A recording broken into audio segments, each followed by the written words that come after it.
کوئی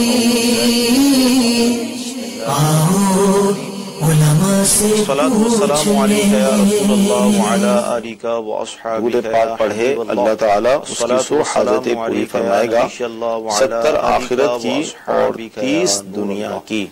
صلو علی الحبیب صلی اللہ تعالی علی محمد صلی اللہ علیہ وسلم۔ پھر آپ کو مرحبا کہتے ہیں۔ مدی چل کے ناظرین، ابتداءً درود پاک سلسلے کی برکت سے یہ ہے کہ فرمان مصطفیٰ صلی اللہ تعالی علیہ وسلم ہے ملتے ہیں جو مجھ پر شب جمعہ اور روز جمعہ صبح زمزم نگر حیدرآباد میں تشریف فرما ہوتے ہیں۔ اللہ تعالیٰ یہاں پر سو حاجتیں پوری فرمائے گا۔ سلسلہ ہوتا ہے 70 آخرت کی اور 30 دنیا کی۔ صلو علی الحبیب صلی اللہ تعالی علی محمد صلی اللہ علیہ وسلم۔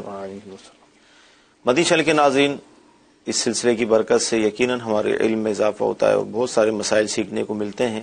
الحمدللہ ہمارے مفتی صاحب جو کہ زمزم نگر حیدرآباد میں تشریف فرما ہوتے ہیں، یہاں پر مدنی مشوروں کا سلسلہ ہوتا ہے باول مدینہ کراچی میں، تو ظاہر حاضری ہوتی ہے، تو الحمدللہ آج ہمارے ساتھ موجود ہیں اور انشاءاللہ جوابات عطا فرمائیں گے۔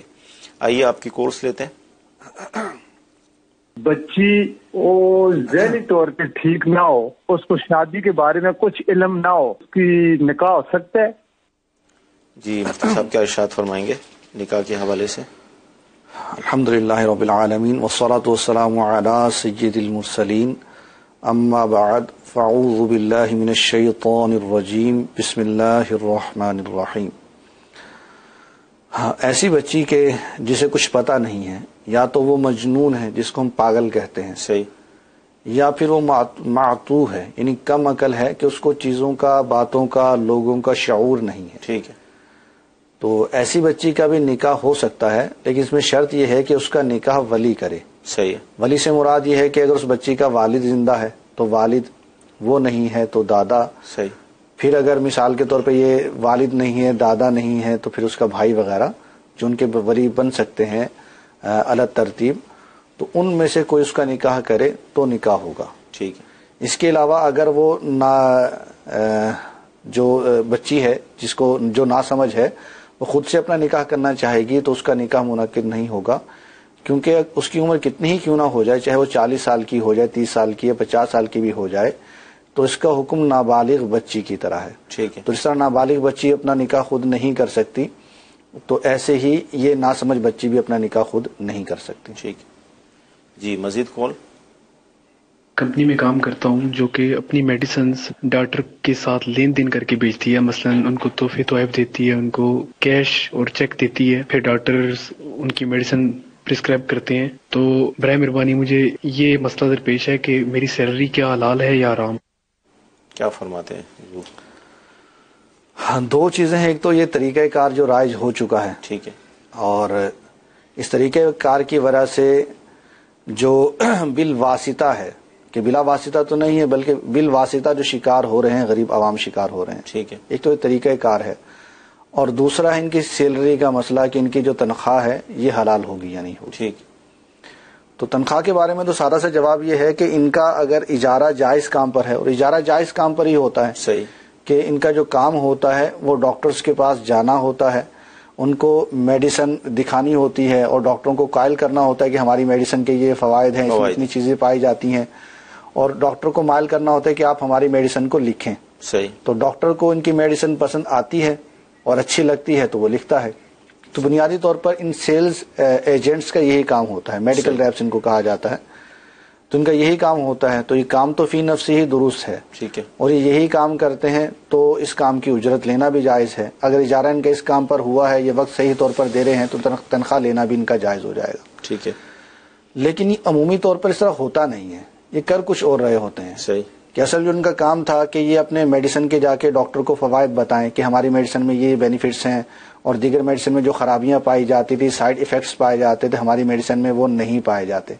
تو اب یہ ہوتا نہیں ہے، اب سیدھی ڈاکٹر سے ڈیلنگ ہوتی ہے کہ آپ نے ہماری میڈیسن لکھنی ہے، تو ڈاکٹر کہا ٹھیک ہے میں آپ کی میڈیسن لکھوں گا، مجھے کیا بینیفٹ ہوگا۔ صحیح، اب وہ ڈاکٹر کو بتا دیا جاتا ہے کہ ہم آپ کو بینیفٹ یہ دیں گے کہ ہم آپ کو اپنے ہماری جو آمدنی ہے اس کا ہم آپ کو 2% یا 5% ہم آپ کو دے دیں گے، یا ہم آپ کو اے سی دے دیں گے، یا ہم آپ کو سنگاپور کا ٹور کروا دیں گے، یا ہم آپ کو فلاں جگہ کا ٹور کروا دیں گے، یا ہم آپ کو مطلب ایک فیملی پیکج دے دیں گے چھٹیاں گزارنے کے لیے۔ تو یوں ایک بینیفٹس وغیرہ اس کو دیے جاتے ہیں. تو اس پر پھر ڈاکٹر کہتا ہے کہ ٹھیک ہے میں آپ کی جو میڈیسن ہے جو ہے 5 مہینے کے لیے 6 مہینے کے لیے یا 1 سال کے لیے آپ کی لکھوں گا. تو یہ معاہدہ ہو جاتا ہے. اس کے بدلے میں وہ کمپنی جو ہے وہ پیکج دیتی ہے ڈاکٹر کو, ڈاکٹر جو ہے میڈیسن لکھتا ہے. صحیح. تو اب بظاہر تو یہ معاملہ یہ لگتا ہے کہ اس میں انہوں نے پیکج دیا, ڈاکٹر نے لکھا, اور اس میں یہ نہیں دیکھتے کہ اس میں اس کے نقصانات کتنے ہیں. ایک تو یہ ہے کہ یہ ڈاکٹر کو یہ دینا یہ کس مقصد کے لیے دینا ہے. یہ دینا شرعن رشوت ہے. صحیح. یہ ناجائز ہے. ڈاکٹر کا لینا ناجائز ہو گیا, ان کا دینا ناجائز ہو گیا. صحیح. اب کمپنی کبھی بھی جو بھی کمپنیز وغیرہ ہوتی ہیں یہ ہمیشہ کمانے کے لیے ہوتی ہیں. صحیح. پیسے بانٹنے کے لیے نہیں ہوتی ہیں, نہ ہی ڈاکٹروں کے بھلے کے لیے ہوتی ہیں, نہ ہی عوام کے بھلے کے لیے ہوتی ہیں. صحیح. تو جب یہ ڈاکٹرز کو پیسہ دے رہی ہیں, ایک بڑی کوانٹٹی کے اندر پیسہ دے رہی ہیں, تو یہ انہوں نے پیسہ جو ہے عوام سے نکلوانا ہے. صحیح. اس کے اعتبار سے میڈیسن مہنگی کر دیتے ہیں. صحیح. اور پھر جس طرح ہر ایک کمپنی کا ایک ٹارگٹ ہوتا ہے کہ ہم نے جو اپنی پروڈکٹ ہے یہ 1 سال میں اتنی بیچنی ہے, تو اسی طرح میڈیسن کمپنی کا بھی ایک ٹارگٹ ہوتا ہے کہ ہم نے جو اپنی میڈیسن ہے یہ 1 سال کے اندر 1 مہینے کے اندر اتنی نکالنی ہے, چاہے وہ مریضوں کو ضرورت ہو یا نہ ہو. اور ڈاکٹر کو بھی ٹارگٹ دے دیتے ہیں. اب اگلے مریض کو ضرورت ہو یا نہ ہو ڈاکٹر اس کو میڈیسن لکھ دیتا ہے. صحیح. تو یوں اس غریب بندے کا ڈبل نقصان ہو جاتا ہے. ایک تو یہ کہ ڈاکٹر کی وجہ سے وہ میڈیسن جو اس کو سستی ملنی تھی مہنگی مل رہی ہے. صحیح. پھر دوسرا یہ کہ اس کو ضرورت نہیں تھی تو بھی اس کو مل رہی ہے. صحیح. اب عام آدمی یہ نہیں سمجھتا کہ مجھے اس میڈیسن کی ضرورت تھی یا نہیں تھی, وہ تو یہ دیکھے گا کہ ڈاکٹر نے لکھی ہے, لینا میری مجبوری ہے. تو یوں وہ مجبوراً لے رہا ہوتا ہے, غریب آدمی لوٹ رہا ہوتا ہے. تو اللہ تبارک و تعالی اس طرح کے کام کرنے والے لوگوں کے دلوں میں رحم پیدا کرے کہ وہ نہ تو ڈاکٹروں کو رشوت دیں, اور ڈاکٹروں کو بھی چاہیے کہ نہ وہ رشوت لیں, اور ڈاکٹر بھی خوف خدا کرتے ہوئے مریض کو وہی میڈیسن لکھ کر دیں جس کی مریض کو ضرورت ہے, اور جس کی ضرورت نہیں وہ میڈیسن نہ لکھ کے دیں. اس کے واقعات اتنے سارے ہیں, اگر سنانا شروع کر دیا جائے تو سلسلہ ختم ہو جائے. بہت سارے اس کے واقعات ہیں, اور یہ عوام کو بھی پتہ ہے. ایسی چیز نہیں کہ عوام کو بتایا جائے گا تو پتہ چلے گا, عوام کو بھی پتہ ہے, ڈاکٹرز کو بھی پتہ ہے, کمپنیوں کو بھی پتہ ہے. تو اللہ تبارک و تعالی ہمارے حال پہ رحم فرمائے. آمین. اور یہ ہوا سارا مسابقت کی وجہ سے ہے.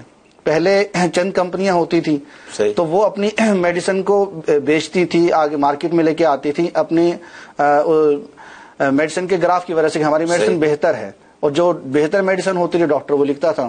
اب کمپنیاں بہت ساری آ گئی تو اب ڈاکٹر کون سی میڈیسن لکھے. ڈاکٹر کہتا ہے کہ جو میڈیسن والے مجھے فائدہ دیں گے میں ان کی میڈیسن لکھوں گا. صحیح بات. اور وہ فائدہ رشوت ہو جاتا ہے. تو خیر یہ ان ڈاکٹرز کو اس طرح کے پیکیجز دینا یہ رشوت ہے, اور ڈاکٹر کا لینا بھی رشوت ہے. ڈاکٹر کے لیے لینا بھی ناجائز ہے, ان کے لیے دینا بھی ناجائز ہے. مدنی چینل کے ناظرین, مفتی صاحب نے بہت پیاری رہنمائی بھی فرمائی اور شرعی حکم بھی بیان کر دیا کہ ڈاکٹرز کے لیے اس طرح کی رقم لینا, پیکیجز لینا, اور اسی طرح مختلف ملکوں کا وزٹ, اس کا پورا جو خرچہ ہوتا ہے وہ لینا, یہ سب رشوت میں آ جائے گا. یعنی آپ ہی دیکھیں کہ فی نفسی ہی عوام بھی, ہم لوگ ڈاکٹر کے پاس اس لیے جاتے ہیں کہ جو ہمیں مرض تھا ہمیں اس کی میڈیسن ملے, اس کی ہمیں دوائی ملے. لیکن بدقسمتی ہے کہ یہ بھی کسی دور کے اندر ایک مقدس شعبہ رہا, یعنی خیر خواہی کا شعبہ رہا کہ اس میں امت کی خیر خواہی کی جائے گی, اور اچھے ڈاکٹرز جو ہے وہ پیدا ہوئے اور انہوں نے اس طرح کا سلسلہ کیا.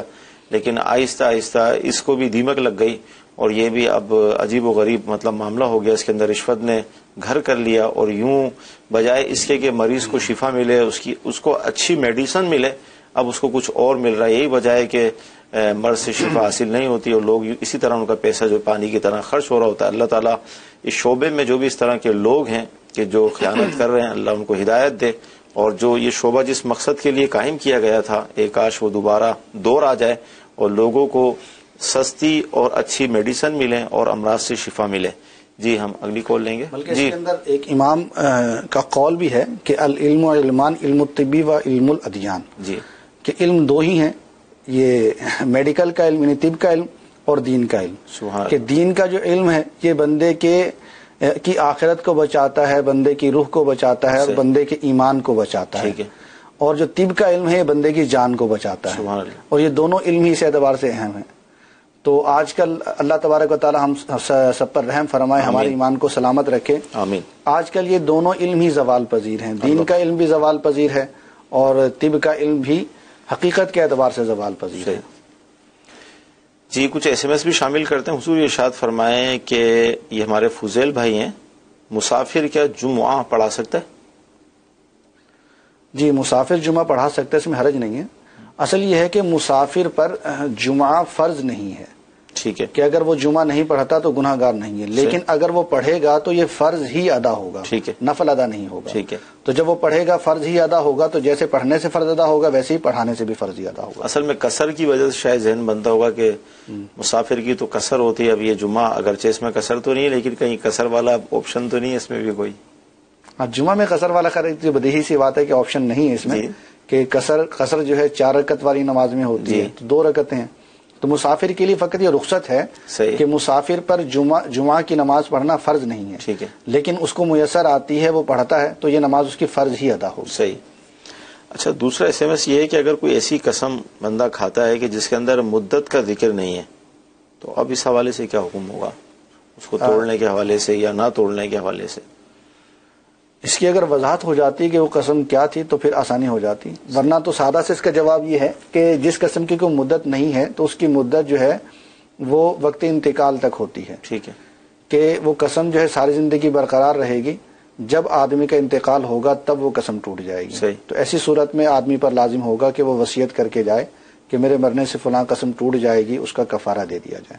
اچھا، یہ جیسے اب آپ نے فرمایا کہ اس پر یہ لازم ہوگا، ایک طریقے سے لازم ہی ہوگا کہ وصیت لازم ہوگا، لیکن بھول جاتے ہیں کہ میں نے ماضی میں کوئی اس طرح کی، تو احتیاطاً بھی کوئی وصیتیں کر سکتے ہیں؟ احتیاطاً وصیتیں کر سکتے ہیں، لیکن احتیاطاً جو وصیتیں کی جاتی ہیں وہ ورثاء پر پورا کرنا لازم نہیں آتی۔ ٹھیک ہے، بعض وصیتیں وجوبی ہوتی ہیں، صحیح، جیسا مثال کے طور پر کسی کا جو فوت ہونے والا ہے اس پر کسی کا حق تھا، یا اس پر زکوٰۃ باقی تھی، ٹھیک، یا حج بدل اس پر کروانا لازم تھا، یا کوئی کفارہ وغیرہ اس پر لازم تھا، اور اس نے اتنا مال چھوڑا تھا کہ تہائی سے یہ چیزیں پوری کی جا سکتی ہیں، تو اب اس پر وصیت کرنا واجب ہے، صحیح، تو اس پر وصیت کرنا بھی واجب ہے، اور اس کے ورثاء کا تہائی سے اس وصیت کو پورا کرنا بھی واجب ہے۔ ٹھیک، ایسی صورت میں اگر وہ نہیں کرے گا تو گناہ گار ہوگا۔ صحیح۔ اور جو احتیاطی وصیتیں کی جاتی ہیں تو یہ احتیاطی وصیتیں کرنا بھی مستحب ہوتی ہیں، اور ورثاء پر پورا کرنا بھی ان کا واجب نہیں ہے۔ ٹھیک جی، اگلی کال لیں گے۔ میرے والد کی ڈیتھ ہو گئی تھی، ان کے بینک میں پیسے پڑے ہوئے تھے، تو وہ پیسے جو تھے وہ ہمارے پہ، میری والدہ اور مجھ پہ واپس آ گئے، تو بینک میں جو پیسے پہ انٹرسٹ تھا والد کا وہ نہ والد نے لیا اور نہ والدہ لینا چاہتی ہیں، تو اب وہ جو پیسہ ہے وہ تقریباً 35 سے 40 ہزار بنتا ہے، تو اس پیسے کا میں کیا کروں؟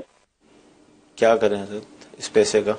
اس پیسے کے بارے میں حکم یہ ہے کہ یہ بغیر ثواب کی نیت کے شرعی فقراء پر صدقہ کر دیں۔ صحیح۔ اور اس میں ثواب کی نیت نہیں کر سکتے کہ یہ پیسہ ان کے لیے جائز نہیں ہے۔ جس طرح بندے کے جسم پر یا کپڑے پر نجاست لگ جاتی ہے تو کپڑے کو پاک کرنے کے لیے نجاست کو دھویا جاتا ہے، صحیح، تو ایسے ہی یہ رقم بھی ان کے لیے مل کے خبیث ہے اور ایک طرح کی نجس ہے، تو اسے چھٹکارا پانا ہے، تو چھٹکارا پانے کے لیے ان کو شرعی فقراء پر صدقہ کر دیں۔ ٹھیک ہے، یہ استعمال نہیں کر سکتے اسے، صحیح، اور نہ ہی اس میں ثواب کی نیت کر سکتے ہیں۔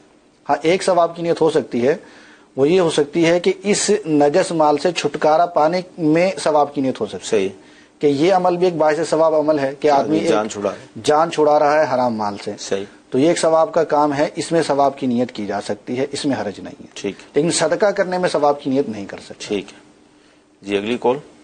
آپ کے شہر بہاولپور سے عرض کر رہا ہوں، حامد رضا۔ ایک مسئلہ پوچھنا تھا کہ امام صاحب کے پیچھے ہم نماز پڑھ رہے ہیں اور مقتدی جو ہے مکمل رکعتیں ختم ہونے کے بعد امام صاحب جب سلام پھیرتے ہیں، مقتدی جو ہے وہ صرف گردن پھیر دے، لفظ سلام نہ کہے، کیا اس کی نماز ہو جائے گی؟ کیا فرماتے ہیں جو اس طرح کے ذکر و اذکار آتے ہیں نماز کے اندر، اس میں کیا ضروری ہے؟ اصل میں ذکر و اذکار تو نماز میں جو ہے سنت ہوتے ہیں زیادہ تر، جیسے کہ نماز میں تسبیحات وغیرہ ہیں، رکوع سجود میں، اسی طرح تکبیرات انتقال وغیرہ ہیں، لیکن بعض چیزیں واجب ہوتی ہیں، فرض بھی ہوتی ہیں، صحیح، جس طرح تکبیر تحریمہ میں لفظ اللہ اکبر ہے، یہ واجب ہے، ٹھیک ہے، تو اسی طرح جو خروج بسنئہ ہے اس کے اندر لفظ سلام واجب ہے، ٹھیک ہے، تو یہ لفظ سلام واجب ہے، اگر اس کو ادا نہیں کیا اور ادا کیے بغیر آدمی نماز سے باہر ہو گیا، یعنی گردن اس نے گھما دی اور اس کے بعد اس نے کوئی ایسا عمل بھی کر لیا کہ جو منافی نماز ہوتا ہے، گردن گھمانا بھی بذات خود منافی نماز ہے، تو اس نے ایسا عمل کر لیا کہ جو اس کو تحریمہ نماز سے باہر کر دیتا ہے، تو اب ایسی صورت میں اس پر اس نماز کا اعادہ واجب ہو جائے گا، جب کوئی صورت باقی بچے گی نہیں۔ اس میں جیسے ایک تو وہ خود اکیلا نماز پڑھ رہا ہے، دوسرا جماعت کے ساتھ پڑھ رہا ہے، دونوں میں فرق ہوگا؟ اصل میں اکیلا نماز پڑھ رہا ہے یا جماعت کے ساتھ نماز پڑھ رہا ہے، ترک واجب جو بھی ہوگا تو اس میں ازالہ نہیں ہے کوئی چیز کا، ازالہ نہ ہونے کی صورت میں دونوں صورتوں میں اس پر وہ نماز واجب الادا ہو جائے گی. اگر امام کے پیچھے بھی ہے تو بھی وہ نماز واجب الادا ہو جائے گی. مدنی چل کے ناظرین اس سے اندازہ لگائیں کہ ہو سکتا ہے کہ بعض کے لیے یہ بات آج پہلی دفعہ ہو، نئی تو ان کے لیے ہوگی، ورنہ یہ تو بات ظاہر پرانی ہی ہے، کتابوں میں لکھی ہے، علماء سکھاتے چلے آئے، آج بھی سکھایا جا رہا ہے. لیکن ہماری بدقسمتی ہے، محرومی ہے کہ ہم نماز کے احکام سیکھنے کے حوالے سے سنسیئر نہیں ہے، سنجیدہ نہیں ہے، جس کی وجہ سے بعض اوقات کوئی بات پتہ چلتی ہے تو ہم کہتے ہیں یار یہ تو آج ہی پتہ چلا ہمیں، حالانکہ ظاہر ہم نے سیکھا ہی نہیں نا. تو نماز کے احکام سیکھنے کی بھرپور کوشش کریں. کتابیں موجود ہیں، اللہ تعالیٰ کی رحمت سے سلسلے موجود ہیں جو آپ کو دکھائے جاتے ہیں، جس میں ہمیں چوٹ لگتی ہے کہ یار ایسا بھی ہے. تو مدنی التجا ہے کہ دعوت اسلامی کا مدنی ماحول اللہ تعالیٰ کی رحمت سے ایک بہت بڑی نعمت ہے ہمارے لیے. اس مدنی ماحول کے آپ قریب آئیں، مدنی قافلوں کے مسافر بنیں. مدنی قافلوں میں باقاعدہ جدول ہے ظہر کی نماز کے بعد، جس میں نماز کے احکام ہی سکھائے جاتے ہیں. اب جیسے کل جمعہ ہے تو کثیر اسلامی بھائی، بے شمار اسلامی بھائی مدنی قافلوں کے مسافر بن رہے ہیں. تو میری آپ سے مدنی التجا ہے کہ جو بھی مدنی قافلے میں سفر کے حوالے سے ان کی جو عمر ہے وہ سفر کر سکتے ہیں تو وہ دعوت اسلامی کے مدنی مراکز میں آ جائیں، اجتماعات میں شرکت بھی کر لیں. آج کی رات اللہ تعالیٰ کی بارگاہ میں یوں اللہ کی راہ میں آپ کی گزر جائے گی. صبح مدنی قافلے کے مسافر بنے اور یوں انشاءاللہ علم دین حاصل کرنے کا، نماز کے احکام سیکھنے کا ایک سلسلہ شروع ہو جائے گا. اچھا حضور یہ ارشاد فرمائیں، جیسے نماز بعض اوقات یہ ہوتا ہے کہ ہم تو بچپن سے پڑھ رہے ہیں اور آپ آج بتا رہے ہیں آپ لوگ، تو اس میں کیا فرمائیں گے؟ اصل میں یہ ایک بے وقوفانہ سوال ہے. بے وقوفانہ سوال سے مراد ہے کہ آپ بے وقوفانہ ہے، اس کا مطلب یہ نہیں ہے. مراد ہے کہ کم عقلی کا سوال ہے دراصل یہ. صحیح. کیونکہ علم جو ہے ہمیشہ سیکھنے سے آتا ہے. ٹھیک. دنیا کا ہمیں کوئی بھی کام جو کرنا پڑتا ہے وہ سیکھنے کے بعد ہی کرنا پڑتا ہے. صحیح. اور علم کا مطلب سیکھنا ہی ہے. ٹھیک ہے. جس طرح ایک موٹر سائیکل مکینک بھی ہے تو اس کو بھی موٹر سائیکل ٹھیک کرنا خود بخود نہیں آتی، اس کو بھی سیکھنا پڑتی ہے. دنیا کا کوئی کام ہم بغیر سیکھے نہیں کر سکتے، چاہے ہماری کتنی عمر کیوں نہ ہو جائے. تو علم دین ہمیں بغیر سیکھے کیسے آ سکتا ہے؟ صحیح. چاہے ہماری کتنی عمر کیوں نہ ہو جائے. تو اب اس میں یہ کہنا کہ اتنا عرصہ ہو گیا ہمیں تو پتہ نہیں چلا، تو پتہ کیسے چلے گا؟ سیکھنے سے چلے گا. حاصل ہی نہیں کیا تو سیکھیں گے تو پتہ چلے گا. صحیح. اور یہ بات تو بڑے بڑے علماء نہیں کہتے تھے کہ یہ بات ہمیں نہیں پتا تو یہ کہاں سے آ گئی. صحیح. بلکہ اگر کوئی بات نہیں معلوم ہوتی تھی تو اس کے بارے میں بھی کہتے تھے لم اجد، میں نے اس بات کو نہیں پایا. اللہ. اور معلوم نہیں ہوتی تو یہ کہتے لا ادری، مجھے معلوم نہیں ہے. مراد کیا ہے کہ مجھے اپنی کوشش سے، مجھے اپنی درایت سے یہ چیز معلوم نہیں. صحیح. یہ نہیں کہتے تھے کہ یہ چیز ہے ہی نہیں. ایسا نہیں کہتے تھے کبھی کبھی. تو بڑے بڑے علماء جب یہ بات نہیں کرتے تھے تو ایک عام آدمی کی جس نے علم دین کو سیکھا ہی نہیں ہے تو وہ کیسے دھڑلے سے بات کر سکتا ہے؟ تو ڈرنا چاہیے اس طرح کے معاملات میں. کہیں کسی مسئلے کا اس طرح انکار کر کے ہم شریعت کا انکار نہ کر بیٹھیں. اللہ. اور بعض صورتوں میں یہ چیز کفر ہو جاتی اور ایمان بھی ضائع ہو جاتا اور ہمیں پتہ نہیں چلتا. تو مدنی چینل کے ناظرین یہ باتیں ہم بعض اوقات اس لیے بھی کرتے ہیں تاکہ مزید چوٹ لگے، تنبیہ ہو اور جھرجھری پیدا اور آدمی سیکھنے کی طرف سنجیدہ ہو جائے. تو الحمدللہ دروازے کھلے ہیں، آپ آ جائیں، انشاءاللہ راستہ بھی ملے گا، بہت کچھ ملے گا. اچھا ایسے میں ایک اور آج کل ایک ٹرینڈ چل گیا ہے، جگہ جگہ چل گیا ہے، اللہ یہ کہتا ہے، اللہ فرماتا ہے. جی ٹھیک ہے، یہ تو حدیث کے اندر ہے، رسول نے فرمایا ہے، حضرت محمد صلی اللہ علیہ وسلم نے فرمایا. اب وہ نہ تو وہ کوئی حدیث ہوتی نہ قرآن پاک کی آیت ہوتی ہے. ٹھیک. اب ہر اچھی بات قرآن پاک کی آیت ہو، اللہ تبارک و تعالیٰ کا فرمان ہو، یہ ضروری نہیں. ہر اچھی بات حدیث ہو، یہ ضروری نہیں ہے. صحیح. تو کسی ایسی چیز کو اللہ تبارک و تعالیٰ کی طرف منسوب کر دینا، حضور علیہ الصلوۃ والسلام کی طرف منسوب کر دینا، یہ سخت حرام ہے اور جہنم میں لے جانے کا سبب ہے. کہ حدیث پاک میں ہے کہ من قال فی القرآن برأیہ فلیتبوأ مقعدہ من النار، کہ جو قرآن میں اپنی رائے سے کہے وہ اپنا ٹھکانہ جہنم میں تلاش کریں. اسی حدیث کے بارے میں ہے، حضور علیہ الصلوۃ والسلام نے ارشاد فرمایا کہ من کذب علی متعمدا فلیتبوأ مقعدہ من النار، کہ جو جان بوجھ کر مجھ پر جھوٹ باندھے وہ اپنا ٹھکانہ جہنم میں تلاش کرے. اور ایسی بات کرنے والا وہ جان بوجھ کر ہی جھوٹ باندھ رہا ہوتا ہے، اس کو پتا ہے کہ یہ حدیث نہیں ہے، لیکن یہ پتا ہے کہ اچھی بات ہے، اچھی بات ہے تو حضور علیہ الصلوۃ والسلام کی طرف منسوب کر دی. حالانکہ وہ کوئی اچھا کام نہیں کر رہا بلکہ ایک حرام کام کر رہا ہے اور جہنم میں لے جانے والا کام کر رہا ہے. تو ہمیں ان چیزوں سے بچنا چاہیے اور احتراز کرنا چاہیے. اچھا ایس ایم ایس یہ ہے، ضیاء کوٹ اسلامی بہنیں وہاں پر شامل ہوں گی سلسلے میں، کہ یہ جو قرآن پڑھتی ہیں اسلامی بہنیں، قرآن یا ذکر و اذکار، یعنی یہ سوال یہ ہے کہ اس کو محفوظ رکھیں اپنے پاس تاکہ مرنے کے بعد ہمیں ملے. صحیح ہے یہ؟ یعنی اصال ثواب نہ کریں، اصال ثواب نہ کریں. جی جی ایسے. ہاں یہ بھی ایک کانسیپٹ بنا ہوا ہے کہ یہ جو ہے قرآن پاک میں نے فلاں کے لیے پڑھا ہے، یہ میں نے اپنے لیے محفوظ کر لیا. صحیح. تو اللہ تبارک و تعالیٰ کے ہاں ایسی تقسیم نہیں ہے. صحیح. جو چیز آپ نے پڑھی ہے چاہے کسی کے لیے بھی پڑھی ہے وہ آپ کے لیے بدرجہ اولا محفوظ ہے. محفوظ. اور اللہ تبارک و تعالیٰ کے فضل میں تقسیم کاری نہیں ہے. سبحان اللہ. اس کی رحمت میں بھی تقسیم کاری نہیں ہے. اس کی رحمت بہت زیادہ ہے اور ہماری توقع سے کہیں زیادہ ہے. اگر ہم نے ایک قرآن پاک پڑھا ہے تو وہ قرآن پاک ہمارے پاس موجود ہے. اس کا ثواب اگر ہم نے کسی کو ایصال کیا ہے تو اللہ تبارک و تعالیٰ اسی کی مثل جو ثواب ہے جس کو ہم نے پہنچایا ہے اسے بھی عطا فرماتا ہے. ایسا نہیں کہ ہمارے پاس سے ختم ہو گیا ہے. اور پھر یہ تو اللہ تبارک و تعالیٰ کی رحمت ہے، اس میں کمی نہیں ہوتی، بڑھتی ہے. تو اس میں ہمیں بھی تنگ دلی نہیں اختیار کرنی چاہیے بلکہ اس کو بڑھانا چاہیے. سبحان. بلکہ حدیث پاک کے اندر بھی ہے کہ ایک اعرابی جو ہے آپ صلی اللہ تعالی علیہ وآلہ وسلم کی بارگاہ میں حاضر ہوا اور حاضر ہو کے کہنے لگا کہ اے اللہ تو مجھے اور محمد صلی اللہ تعالی علیہ وآلہ وسلم کو بخش دے. تو دیہاتی تھا، تو دیہاتی ہونے کے اعتبار سے اس نے ایک دعا دی تھی. صحیح. نے اپنے لیے بھی دعا کی اور حضور علیہ الصلوۃ والسلام کے لیے بھی دعا کی. سبحان اللہ. تو آپ صلی اللہ تعالی علیہ وآلہ وسلم نے فرمایا کہ اس نادان شخص نے اللہ تبارک و تعالیٰ کی رحمت کو تنگ کر دیا. اللہ. نہیں کہ ایک وسیع چیز کو تنگ کر دیا، نہیں قلیل کر دیا. حالانکہ اللہ تبارک و تعالیٰ کی رحمت بڑی وسیع ہے، بڑی وسیع. وہ سب لوگوں کی مغفرت کر سکتا ہے، سب تمام موجودین کی مغفرت کر سکتا ہے، پچھلوں کی مغفرت کر سکتا ہے، اگلوں کی مغفرت کر سکتا ہے. اس کی رحمت سب کو شامل ہے.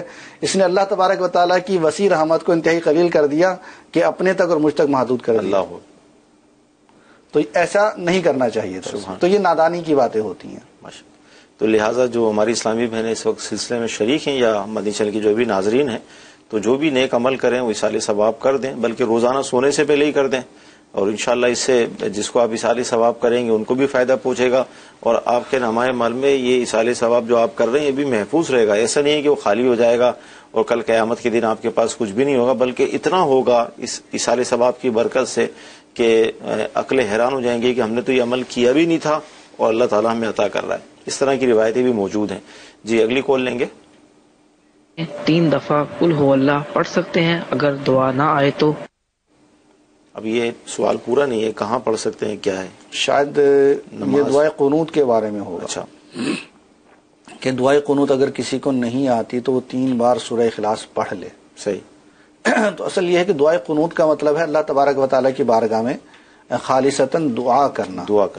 تو اگر کسی کو مروجہ دعائے قنوت جو اللہم انا نستعین کا ہے، معروف ایک دعا ہے، ہمارے پڑھی جاتی ہے اور بہت پیاری دعا ہے، یاد ہونی چاہیے. اس کے بڑے پیارے الفاظ ہیں اور پیارے پیارے اس کے معانی ہیں. ان کے معانی کو مد نظر رکھتے ہوئے اگر اس دعا کو پڑھا جائے گا تو ہمارا دل بھی خوش ہوگا اور بڑی برکات ملیں گی. ہمیں خود پتہ چلے گا کہ ہم اللہ تبارک و تعالیٰ سے کیا مانگیں. تو یہ بڑی مبارک اور پیاری دعا ہے اور احادیث سے ثابت ہے، یہ یاد ہونی چاہیے، پڑھنی چاہیے. اگر یہ دعا نہیں بھی آتی تو بھی اس کے متبادل کوئی سی بھی دعائیں ماثورہ پڑھی جا سکتی ہے. اور ایسی دعائیں بھی پڑھی جا سکتی ہیں جو قرآن پاک کے اندر مذکور ہیں، جیسے رب اجعلنی والی ہے، ربنا آتنا فی الدنیا ہے، یہ بھی پڑھی جا سکتی ہے. اس طرح سورہ فاتحہ جو ہے یہ بھی ایک اللہ تبارک و تعالیٰ کی ثنا پر مشتمل ہے، تو بنیت دعا و ثنا اس کو بھی پڑھا جا سکتا ہے. کچھ نہیں آتا تو یہ چند الفاظ کہ اللہم اغفر لی یہ بھی پڑھ سکتے ہیں، رب اغفر لی یہ بھی پڑھ سکتے ہیں. اس سے بھی دعائے قنوت ہو جائے گی. صحیح. اور پھر یہ ہے کہ جو سورہ اخلاص ہے یہ بھی ثنا پر مشتمل ہے، اللہ تبارک و تعالیٰ کی توحید پر اور تعریف پر مشتمل ہے. تو دعائے قنوت کی جگہ پر اس کو بھی پڑھا جا سکتا ہے. اور 3 مرتبہ پڑھنا ضروری نہیں ہے، 1 مرتبہ بھی کافی ہے. مثال کے طور پہ دعائے قنوت ہے، نماز جنازہ کی دعا ہے. عموماً ہم یہ دیکھتے ہیں کہ لوگ اس کا آلٹرنیٹو چاہتے ہیں کہ یار اگر یہ نہیں آتی ہے تو کیا کریں. تو یاد نہیں کریں، کوشش نہیں کریں اس کو یاد کرنے کی. بالکل کوشش کرنی چاہیے کہ جو دعا جس جگہ کی ہے تو علماء کرام نے اس کو اس جگہ پر برقرار رکھا ہے تو اس کی کوئی وجہ ہے کہ اس کے الفاظ ہی بڑے پیارے ہوتے ہیں، اس جگہ کے مناسب ہوتے ہیں. صحیح. نماز جنازہ کی دعا ہے اللہم اغفر لی حینا و میتنا، کتنی پیاری دعا ہے، اللہ ہمارے زندہ کو بخش دے، ہمارے مردہ کو بخش دے. تو یہ دعا یہاں کے مناسب ہے، ہمیں یہ دعا یاد ہونی چاہیے. صحیح. اگرچہ آلٹرنیٹ اس کا موجود ہے لیکن آلٹرنیٹ ہمیشہ کام چلانے کے لیے ہوتا ہے، ہمیشہ کام کرنے کے لیے نہیں ہوتا ہے. جس طرح ہماری کوئی بھی چیز خراب ہو جائے، گھر میں بیٹھے ہیں بلب خراب ہو جاتا ہے، یا مطلب مثال کے طور پہ ایک موٹر ہی خراب ہو جاتی ہے یا تار جل جاتی ہے، تو ہم ایک آلٹرنیٹ کرتے ہیں وقتی طور پہ کہ کوئی اور تار جوڑ کے اس کو چلا لیتے ہیں. تو آلٹرنیٹ ہوتا ہے وقتی طور پر، نہ کہ ہمیشہ کے لیے. کہ اگر ہمیشہ وہاں پر رکھیں گے تو نقصان ہو سکتا ہے. تو ایسے ہی یہاں پر ہم یہ تو خیر نہیں کہہ سکتے نقصان ہو سکتا ہے، لیکن جو بڑا فائدہ حاصل ہونا تھا اس کا نقصان بہت پیاری بات ارشاد فرمائی. یہ کوئی ٹیکنیکل بات جو کہتے ہیں نا عقل کے قریب، وہ سمجھائی مفتی صاحب نے کہ آلٹرنیٹ جو بھی ہوتا ہے، اگرچہ ہم اس دعا کی بات نہیں کر رہے کہ جہاں ہم یہ آلٹرنیٹ استعمال کر رہے ہیں وہاں انشاءاللہ وہ آپ کو واجب بھی ادا ہو جائے گا جو واجب ہے، لیکن بات یہ دنیاوی طور پر کہ آلٹرنیٹ جو ہوتا ہے یہ وقتی استعمال کے لیے ہوتا ہے. لائٹ چلی گئی، اب کسی گھر میں یو پی ایس ہے تو وہ یو پی ایس چلے گا، ظاہر ہے 24 گھنٹے تو نہیں چلتا نا، وہ 1 گھنٹے کی لائٹ گئی اس کے لیے ہم نے آلٹرنیٹ رکھ لیا. یا اگر بالفرض گاؤں گوٹ ہے یا اس طرح کا ایریا ہے تو موم بتی جلا لی یا گیس کی بتی جلا لی، لیکن ظاہر 12 گھنٹے تو اس پر ہمارے گھر کا گزر نہیں ہوتا. تو پتہ چلا کہ آلٹرنیٹ یہ عارضی ہوتا ہے، وہ مستقل حل کچھ اور ہوتا ہے. تو مدی چینل کے ناظرین سے ہم عرض کریں گے کہ جو بھی دعائیں شریعت نے جہاں جہاں پڑھنے کے لیے مقرر فرمائی ہیں آپ کوشش کر کے ان کو یاد کریں. گھنٹوں ہمارے موبائل پر گزرتے ہیں، دیگر چیزوں میں ہمارے گزر جاتے ہیں. ایک کاش یہ کتابیں موجود ہیں ہم ان کو لیں، روزانہ بھی ایک لفظ بھی یاد کریں تو 1 مہینے میں بھی یاد ہو جائے گی. حالانکہ 1 مہینہ لگے گا نہیں، لیکن سمجھانے کے لیے عرض کیا جا رہا ہے، لیکن ہم کوشش نہیں کرتے. تو آج کے سلسلے کی برکت سے نیت بھی کریں اور کوشش بھی شروع کر دیں. جی اگلی کال. دعائیں مانگتے ہیں، دعائیں قبول نہیں ہوتی، یہ کیا وجہ ہے؟ یہ حضور دعائیں قبول نہیں ہوتی، اب ہمیں کیسے پتا چلے گا دعا قبول نہیں ہوئی؟ یہ بھی تو ایک سوال بنے گا. جی پہلی بات تو یہ ہے کہ اللہ تبارک و تعالی کی رحمت سے کبھی بھی نا امیدی نہیں ہونی چاہیے. صحیح. جو بھی ہم دعا کریں اللہ تبارک و تعالی کی رحمت سے یہی امید رکھنی چاہیے کہ وہ میری دعا اللہ تبارک و تعالی کی بارگاہ میں قبول ہوگی، اور قبول ہوتی ہے. کہ مسلمان کی ہر دعا اللہ تبارک و تعالی کی بارگاہ میں قبول ہوتی ہے، لیکن قبولیت کی صورت مختلف ہوتی. تو وہ صورتیں مختلف ہونے کی وجہ سے ہم سمجھتے ہیں شاید دعا قبول نہیں ہو رہی. صحیح. تو دعا قبول ہو رہی ہوتی ہے، اور اس کی صورت یہ ہوتی ہے کہ ہمارے لیے وہ بطور اجر ذخیرہ کر دی جاتی ہے. آخرت میں ذخیرہ کرنے کی وجہ متعدد ہوتی ہے. بعض اوقات ہم ایک ایسی چیز مانگ رہے ہوتے ہیں جو ہمارے لیے بذات خود نقصان دہ ہوتی ہے. صحیح. تو اللہ تبارک و تعالی رحیم ہے، کریم ہے، تو اس کی رحمت اس بات کا تقاضا کرتی ہے کہ اس کو یہ چیز نہ دی جائے. صحیح. کیونکہ یہ اپنا نقصان کرے گا اور نقصان میں جا پڑے گا. جس طرح چھوٹا سا بچہ ہے وہ اپنے والد سے چھری مانگتا ہے. صحیح. تو اب کیا والد اپنے بچے پر شفقت کرنے والا نہیں ہے؟ کیا والد اپنے بچے سے محبت کرنے والا نہیں ہے؟ بالکل شفقت کرنے والا بھی ہے، محبت کرنے والا بھی ہے. شفقت و محبت کے باوجود وہ اپنے بچے کو چھری نہیں دیتا. کیوں نہیں دیتا؟ کہ چھری سے بچہ اپنا نقصان کر لے گا. صحیح.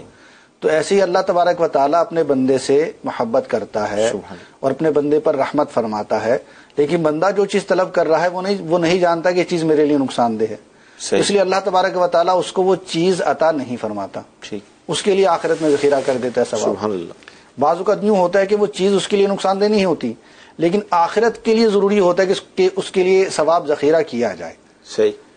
تو اب اگر اس کے لیے ثواب ذخیرہ نہیں ہوگا تو اس میں آخرت میں اس کا جو گناہوں کا پلڑا ہے وہ بھاری ہو جائے گا. تو اللہ تبارک و تعالیٰ اس کی دعائیں دنیا میں پوری نہیں فرماتا، آخرت کے لیے ذخیرہ کر دیتا ہے تاکہ اس کی نیکیوں کا پلڑا آخرت میں بھاری ہو جائے. سبحان اللہ. اور ایسا آدمی کہ جس کی دنیا میں دعائیں قبول نہیں ہوئی ہوں گی، تو بروز قیامت جب اپنی ان دعاؤں کو نیکیوں کے پلڑے میں دیکھے گا تو وہ خواہش کرے گا کاش دنیا میں میری کوئی دعا پوری نہ ہو. سبحان اللہ. دنیا میں کوئی بھی میری دعا پوری نہ ہوتی، سب میری دعائیں یہاں پر آخرت کے لیے باقی رکھ دی جائے. اور بعض اوقات اللہ تبارک و تعالیٰ دنیا میں بھی ان دعاؤں کو پورا کر دیتا ہے جن کا اثر ہمارے سامنے ظاہر ہو جاتا ہے، اور جن کو ہم نادانی میں کہہ لیں یا ظاہراً کہہ لیں کہ جن کو ہم ظاہراً ہی سمجھتے ہیں کہ ہماری دعا قبول ہو گئی، تو اصل دعا تو قبول یہ ہے کہ اللہ تبارک و تعالیٰ کی بارگاہ میں قبول ہو کے وہ نیکیوں میں چلی گئی. اصل قبولیت تو یہ ہے. مدینہ شریف کے ناظرین، ایک واقعہ مجھے چھوٹا سا یاد آ رہا ہے، خلاصہ اس کا عرض کروں دعا کے حوالے سے کہ ایک شخص تھا جس کی اولاد نہیں ہو رہی تھی، تو اس نے مستجاب پر جا کر خانہ کعبہ میں حاضر ہو کر اس مقام پر جہاں پر 70,000 فرشتے دعا پر آمین کہتے ہیں، دعا مانگی اولاد کی، اور نیک اولاد نہیں کہا. اس نے کہا یا اللہ اولاد نہیں، اولاد عطا کر دے. اللہ تعالیٰ نے اس کو اولاد عطا کر دی، بیٹا دیا اس کو. اور اس نے ظاہر امیر آدمی تھا تو اس نے بیٹے پر جو ہے وہ ہر طرح کی اس کی خواہش کو پورا کرنا، پیسے کی فراوانی، سارا سلسلہ ہوا، یہاں تک کہ جو بیٹا تھا وہ نافرمان ہو گیا. پھر اس کو کسی نے مشورہ دیا کہ باپ کی جو دولت ہے تمہاری ہی ہے، ظاہر وراثت میں جو تقسیم ہوتی ہے. اس کو کسی نے شاید یہ بھی مشورہ دے دیا کہ خانہ کعبہ آپ جائیں، وہاں جا کر دعا کریں، وہاں دعائیں قبول ہوتی ہیں. تو یہی بیٹا پھر وہاں پہنچا مستجاب پر اور اس نے اپنے باپ کے مرنے کی دعا کی. تو یہ اس طرح کے واقعات ہم مدنی چینل پر سنتے بھی ہیں، کتابوں میں موجود ہیں. تو جب بھی دعا مانگے اچھی مانگے، اولاد مانگے تو نیک مانگے. خالی ہم اولاد مانگتے ہیں، نیک نہیں مانگتے. اولاد تو مل گئی، لیکن اگر اس طرح کی اولاد مل گئی تو پھر کیا ہوگا؟ کیا فرماتے ہیں مفتی صاحب؟ دعا مانگنے کے بھی تو آداب ہیں یا نہیں ہے؟ بالکل دعا مانگنے کے آداب ہیں. اللہ تبارک و تعالیٰ سے جو بھی چیز مانگی جائے اس کی رحمت کے مطابق ہی طلب کی جائے اور بہتر طریقے سے طلب کی جائے. جس طرح بندہ یہ طلب کرے کہ یا اللہ تو مجھے ایمان پر موت نصیب فرما. صحیح. تو اب ایمان پر موت آنے کے بہت سارے طریقے ہیں کہ بندہ ڈوب کر بھی مر سکتا ہے، ایکسیڈنٹ ہو کے بھی مر سکتا ہے، آگ میں جل کے بھی مر سکتا ہے، اور ایمان پر بھی موت آ سکتی ہے. لیکن اگر وہ یہ طلب کرے کہ یا اللہ مجھے عافیت کے ساتھ ایمان پر موت نصیب فرما، تو پھر اللہ تبارک و تعالیٰ اس کو عافیت دینے پر بھی قادر ہے، جس کو عافیت والی موت دے دے. تو یہ جو بات ہے نا، ایمان و عافیت، اولاد پھر نیک اولاد، تو یہ بھی حقیقت یہ ہے مدنی چینل کے ناظرین، دعوت اسلامی اور امیر اہل سنت کی صحبت اور ان کا فیضان ہے، ورنہ یہ جملے بھی ہمیں نہیں آتے تھے. تو اتنا پیارا مدنی ماحول موجود ہے، اسے جوائن کیجئے، اجتماع میں آئیے، انشاءاللہ مزید برکتیں ملیں گی. جی اگلی کال. اگر کوئی نابالغ بچہ کسی چیز کے بارے میں قسم کا ہے کہ میں یہ چیز دوبارہ نہیں کروں گا اور وہ بالغ ہونے پر کرے تو کیا اس پر کفارہ لازم ہو جائے گا؟ اچھا، نابالغ تھے، اس پر کوئی قسمیں کھا لی ہیں، اس طرح کا اپنے اوپر لازم کیا، اب بالغ ہوئے تو اب کیا پچھلا کچھ ہے اس کا حکم؟ نابالغ کے بارے میں یہ ہے کہ یہ احکامات شرع کا مکلف نہیں ہے. ٹھیک ہے. کہ کوئی بھی چیز جو اس پر نہ فرض ہے نہ واجب ہے، تو اس اعتبار سے ظاہر یہی ہے کہ اس پر قسم کا کفارہ وغیرہ لازم نہیں آئے گا. لیکن یہ ہے کہ اس جواب کو اگلے سلسلے تک رکھ لیا جائے. صحیح. تو اگلے سلسلے میں اس کو دیکھ کر اور غور و فکر کر کے پھر انشاءاللہ اس کا جواب دے دیا جائے. ٹھیک ہے. جی اگلی کال. میرا یہ سوال ہے کہ جس کے سر پہ قرضہ ہو اس کا صدقہ لگتا ہے؟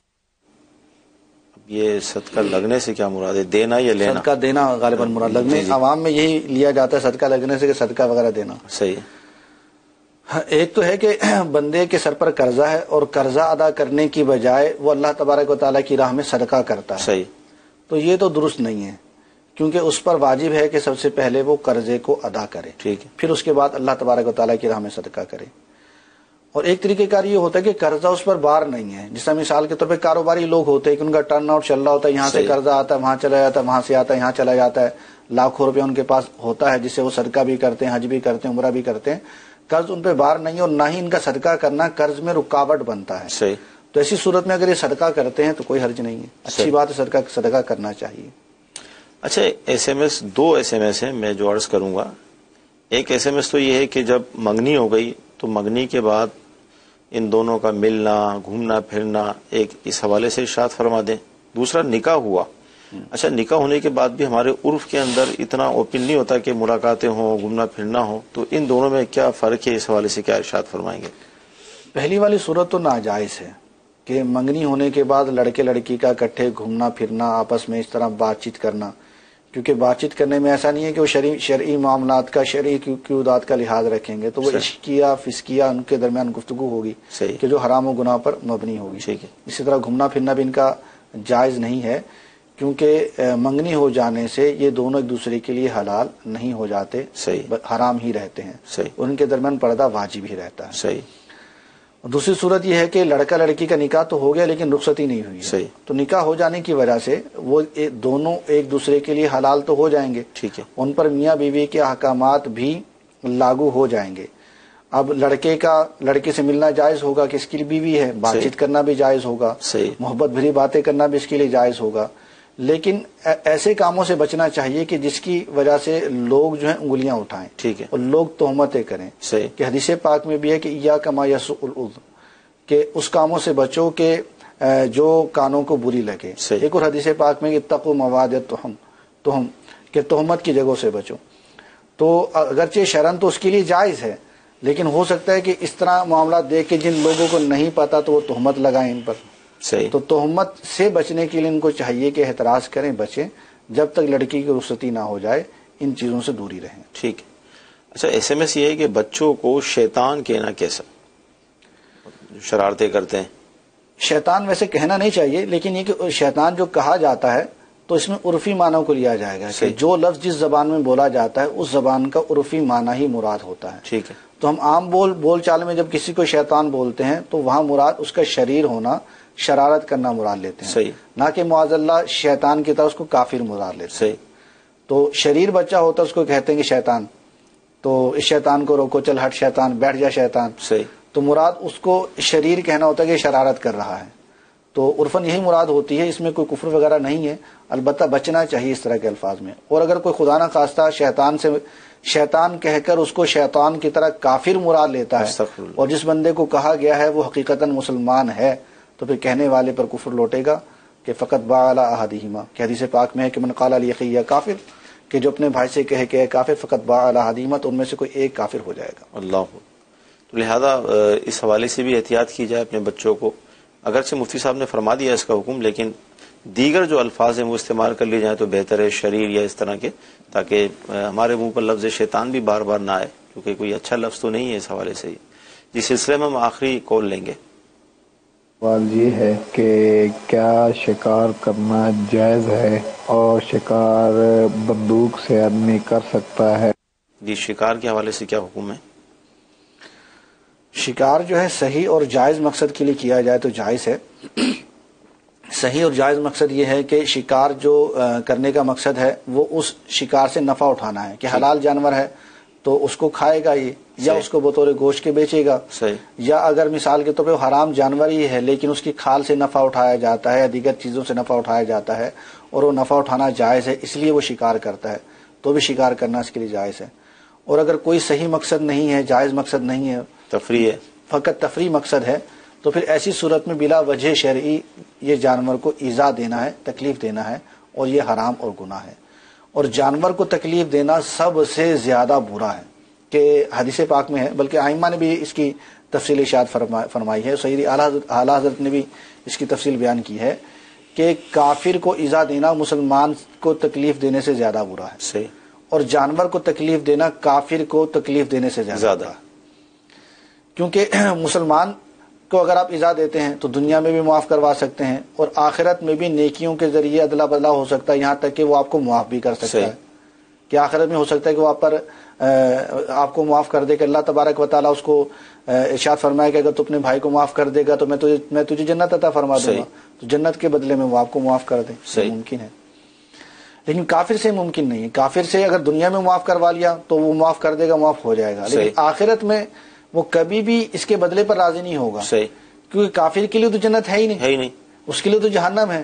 جب وہ جا رہا جہنم میں ہے تو آپ کو کیوں کر معاف کرے گا؟ وہ آپ کو اپنے ساتھ جہنم میں لے کے جائے گا. تو اس لیے کافر کو ایذا دینا مسلمان کو بھی ایذا دینے سے زیادہ برا ہے، اور جانور کو ایذا دینا یہ کافر کو بھی ایذا دینے سے زیادہ برا اس وجہ سے ہے کہ کافر جو ہے ایک انسان ہے، اس سے کلام کیا جا سکتا ہے، اسے معاف کروایا جا سکتا ہے. جانور سے تو دنیا میں بھی معاف نہیں کروایا جا سکتا، یہ جا کے آخرت میں معاف. اچھا، جہاں پر قانونی پابندیاں ہوتی ہیں، اگرچہ شکار جائز ہے لیکن پابندیاں بھی ہوتی ہیں، تو وہاں کیا ہوگا؟ جہاں قانونی پابندیاں ہوں تو وہاں شکار نہیں کرنا چاہیے، کیونکہ قانونی پابندی کی بنا پر دو میں سے ایک کام اس کو کرنا پڑے گا. صحیح. یا تو شکار کرنے کے لیے اس کو رشوت دینا پڑے گی، رشوت دینا حرام و گناہ ہے، اور اگر رشوت نہیں دے گا تو اس کو پکڑا جائے گا اور ذلیل کیا جائے گا. اور اپنے آپ کو بذات خود بخوشی ذلت پر پیش کرنا یہ بھی شریعت میں حرام ہے. مدنی چینل کے ناظرین، سلسلہ ہوا آج جمعرات ہے، اجتماعات ہوتے ہیں تو آپ کو دعوت پیش کرتے ہیں، جہاں بھی ہوں کوشش کر کے دعوت اسلامی کے تحت جو سنت بھرے اجتماعات ہوتے ہیں اس میں شرکت کیجیے، انشاءاللہ بے شمار فوائد حاصل ہوں گے. اللہ تعالیٰ کی بارگاہ میں دعا ہے کہ اللہ تعالیٰ آج کا ہمارا سلسلہ اپنی بارگاہ میں قبول فرمائے، جو سنا ہے جو سیکھا ہے اس پر عمل کرنے کی توفیق عطا فرمائے.